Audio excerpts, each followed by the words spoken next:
All right. Insecure, season 3, episode 4. Fresh like.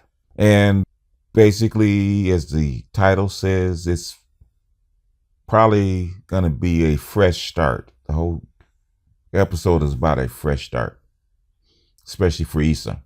So, this episode is kind of disjointed, and it's mostly about Issa in this episode. So, we're going to take the smallest part first. We're not going to do it in order. We're going to take the smallest part first, which is Molly. We didn't see much of Molly last episode.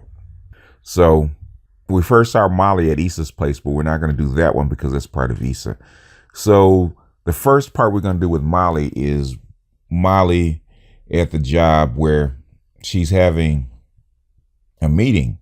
And she's not quite sure when to put her input in. And so when she finally does, her male coworker kind of says steps on her toes and outshines her. So she's still feeling her way. You know, the typical Molly wants to throw elbows, but she hasn't quite been there long enough and hasn't quite got the feel of how things work. So she's hesitant. So right now, you know, with the past couple of episodes, Molly's start is not quite what she envisioned when she went to a all black firm. So when we next see Molly, she's in her therapist. Yay for her therapist, because her therapist is her voice of reason. So she's telling her therapist about how things are going and how things are kind of uneven and things are kind of holding her back because she thinks people are in her way and she's not allowed to stretch her wings and do her thing because she wants to go different places. So she's trying to get her therapist to figure out how she can actually win out over the competition, because that's how it was at her previous job. So her therapist offers her a alternative solution to her problems. Instead of trying to compete against her teammates, she suggested Molly just got there. It could be more advantageous to find a way to be more helpful at her job instead of competitive. And, you know, in typical Molly is that in her professional life is that type A personality. And she's go, go, go, go, go. And she's trying to get her agenda pushed ahead. And she actually lets it slip. She says, after Dro, I'm not trying to engage in any activity. It's not going to get me where I want to go. And the therapist looks down at her notes and says, who's Dro? So right then and there, we know that Molly has neglected to tell her therapist about her clandestine relationship with Dro. And I've read a few tweets about why women think that she hasn't told the therapist about Dro. The only people that really know about Dro is her inner circle and the people that she trusts. And the therapist is not in that because messing with Dro, she knows messing with Dro is out of bounds. She knows that according to her standards, she's not supposed to be dealing in that kind of lifestyle. And Dro is her shame. And black women bury their shame very deeply. They don't let it out, and they don't really tell it. They can make mistakes, they can screw up, they'll tell that. Okay, they'll share that, but their shame, when they're dealing with something that they're ashamed of, that can get buried very deeply. Anyway, we see Molly back at her job, and she's dealing with, she's trying to be more helpful to the lawyers that are around her. So she asked to help out with, I guess, a major case that they're on, and if she can be anything. You know how Molly is. Molly doesn't do anything halfway. She's either all in or she's all out. So she's all hyped up trying to help out and asking people to put her skills to use. And I think she kind of overdoes it, because when the girls ask for some help and she's coming out of her office with a case full, the boss actually comes in and calls her into the office. So I guess she has bitten off a little bit more than she can chew, but we'll see the next episode. But that's Molly. Now we're going to get to the main attraction for Fresh Like. Issa Rae. Okay, when we beginning of the episode, we see Issa Rae in her mirror talking to her mirror bitch, right? And she's rapping in the mirror, and she's talking to her alternate ego, and she hears a knock on the door, and Daniel says it's locked. So she runs to the door. She opens the door, and Daniel has the last of her boxes. So she takes the last of her boxes, and they look at each other and look at each other for a long time. And she knows that he's disappointed. What do you say? How do you tell the guy that you have that you actually broke your relationship for that it's over? And they have that look like it's over. It almost had the same look that, if you think about it, the same look that Lawrence gave Issa at the old apartment. How do you say goodbye? So Issa says the only thing that she can say, I really appreciate you. And Daniel says, you don't have to give me those words.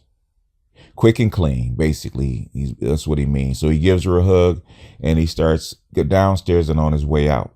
On his way out to the street, he opens the door, and there's Molly with her box. And they look at each other, and she wonders what's up, because she thought that Daniel was supposed to be, how can you say they're supposed to be broken up? So she looks at Daniel and says, you up? And he says, no, I'm gone. And Molly has that smirk on her face, like finally. And she says, bye, Daniel. In other words, good riddance. Molly goes up to Issa's apartment, and they start looking through the box that Molly has bought from her house that Issa has. And they're going through a lot of the old stuff. And Molly's telling her, why don't you throw this stuff out? Because it's old, and you don't want to bring old stuff, or basically old energy, into a new place. Give yourself a fresh start, fresh light. But Issa is resistant to it. So even though she throws them in the garbage, throws them in the trash, you can see later on that she actually digs them out. And she starts going through her sentimental memories, like her high school lyric book, where she goes through her rap book, and she kind of remembers. It kind of gives her a remembrance of what she was, but it also gives her a remembrance of Daniel and where she is right now.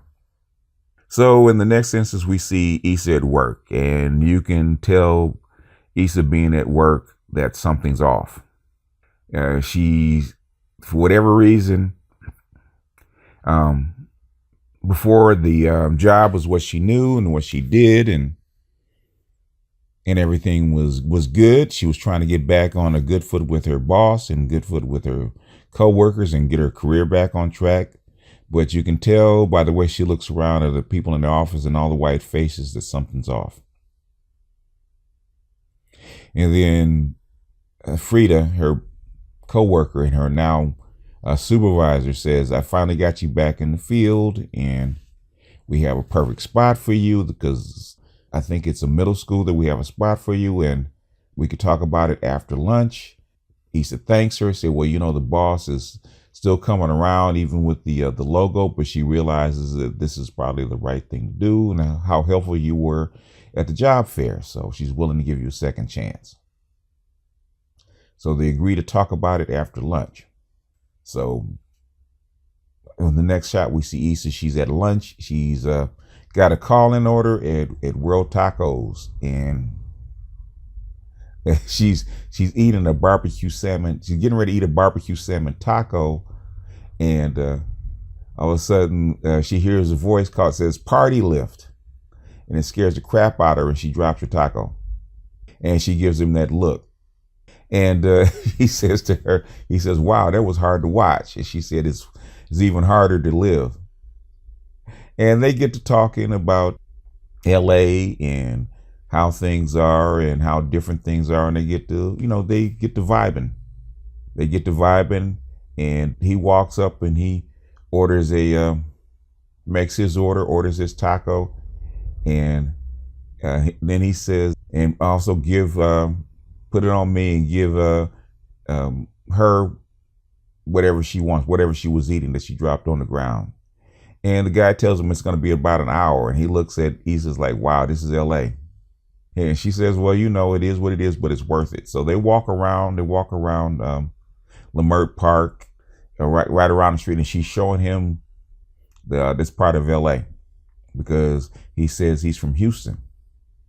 And LA's not what he's used to. And then he makes the comment that, you know, is this where they shot Training Day? Because this is the area of LA where they did shoot Training Day. She says, no, it's not here, but it is a few blocks away where the jungle is. And you know, like I said, we see them walking up and down the street of jungle. She dares him to say King Kong ain't got nothing on me, and he gets a soda thrown at him and tell him to shut up by some chick on the sideline, right? And he said, y'all thugging out here. So since he's been dared, he came through with his dare, so he dares her. And he says, truth or dare? And she didn't take the dare, she said truth. So he asked when her last relationship was.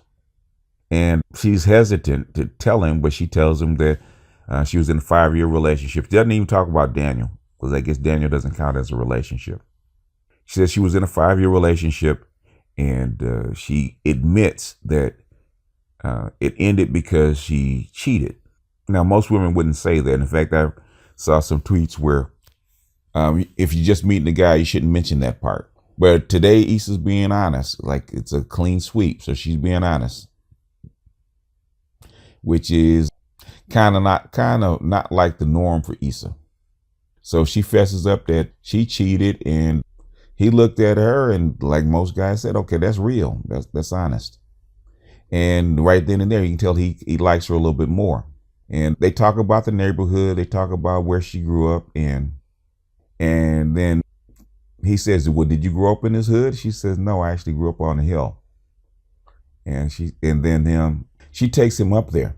And this is the first time that Issa's really talked about her family. In 2 seasons, Issa has never really talked about her parents or talked about her family. And it's funny that it took 2 seasons, or 2.5 seasons, just to get to this and get to some of Issa's inner world. So right then and there, we find out more about Issa. That they see the house. He talks about how big the house was and how bougie that Issa is, her family was, and Issa tries to play it off, which is something that Issa does a lot. Issa is bougie, but she's an 89. She is bougie, but she tries to play it off and be hood. And sometimes it doesn't come off very well. Because at the end of the day, Issa is bougie, which is why she was with Lawrence in the first place. So she explains that her parents divorced at 16, when she was 16 years old, and they moved out of the house. And she said something about, you know, they moved out of the house right after they got the pool. And Issa said that they barely got to swim in. And she said something funny. She said, couldn't they have stayed together for the sake of the kids so that they could swim? So Nathan dares her to basically break into the backyard and see what it looks like, see the house. So Issa, since she's lived there, she knows how to get into the back gate. She gets into the back gate, and they walk over and they look at the pool. So since he's dared Issa to do something, now it's his turn to either give truth or dare. So he took the dare, and the dare was for him to jump in the pool naked, skinny dip. So Nathan being Nathan, he jumps into the pool naked and skinny dips, and he does the same dare for her. So she does the same thing. She jumps into the pool naked, and they get eye to eye and they start talking. And he tells her about why he left Houston and why he wanted a fresh start. He said he always wanted to come to LA, and since the Houston flooded out his apartment, he didn't have anything to hold on to, so he decided to pack up and take his talents to Los Angeles. And he says basically the same thing that Molly is saying about her new job and her new start. It's not quite what he expected, but he's he's willing to take the risk and give it a try. So that resonates with Issa. And as they're getting close and they're getting more, I kind of say intimate, just then the owner of the house looks outside and sees two black people in this pool. The two owners happen to be white, which is something we talked about in Insecure earlier, about the gentrification of black neighborhoods. So white guys getting ready to call the cops. So they grab their clothes and jump up and they run out and they jump in the car and they leave. Okay, get dressed and they leave. And so they drive back down to Worldwide Tacos, get their tacos. By now, they've been gone for quite a long time, and the tacos are cold. And Issa said, well, even cold, they're worth it. But my apartment is nearby, and I do have a microwave. So they head up to the apartment, and they heat up the tacos, and they continue to talk. And when they continue to talk, they get closer. When they get closer, they start kissing. And before it can get too hot and heavy, there's a knock on the door, and the little boy is at the door and says him and his mother are locked out because Issa changed the locks, or somebody changed the locks. So Issa, who's the apartment manager, has to go handle this. So the little boy looks inside. Ooh, he said, ooh, you guys are eating tacos and kissing on the mouth, which kind of embarrasses him. So she says, I'll be back in a minute. She closes the door and she says her goodbye to Nathan, and she shows Nathan out when the little boy is still standing there and said, Mama told me to wait. In other words, they really need to get into her apartment. So later on, the next day, we see Issa actually taking the old box of stuff out there, and actually putting it in the trash. So she's taking Molly's advice and doing a clean sweep. And right after that, we see her go to her job. And even though she didn't, it's funny, she had called in sick after lunch, so she wasn't able to see Frida till the next day. And she saw Frida the next day, and Frida comes over. She's all happy about the new assignment and stuff like that. And she basically says to Frida, just like she did to Lawrence, I appreciate you. Not to Lawrence, but to Daniel. I appreciate you, but I can't do this anymore. And she tells Frida that she's quitting. And we see her, gather her stuff and hunch up her shoulders. And we see her walking out of We Got Y'all for the last time. So this is a clean sweep. It took 4 episodes to get here. There's some things I don't understand why you have this long arc with Daniel just to get to this point. Maybe Daniel will come back. Maybe he'll enter the picture someplace else later. But a lot of things don't make sense. And you start in looks like a new relationship with Nathan. Or not, but I think Nathan was the icebreaker. Nathan was the impetus to actually push her ahead and start a clean, fresh start. So we'll see how she moves forward. Does she go for what she wants, like the job at the performing arts thing? Is she going to go for that? Is she going to go for something else? Because now she really needs the job. She really needs to earn money. And Issa takes a lot of childlike risk. And when Molly had her fresh start, Molly has all her ducks in a row, at least most of them. Issa is kind of willy-nilly.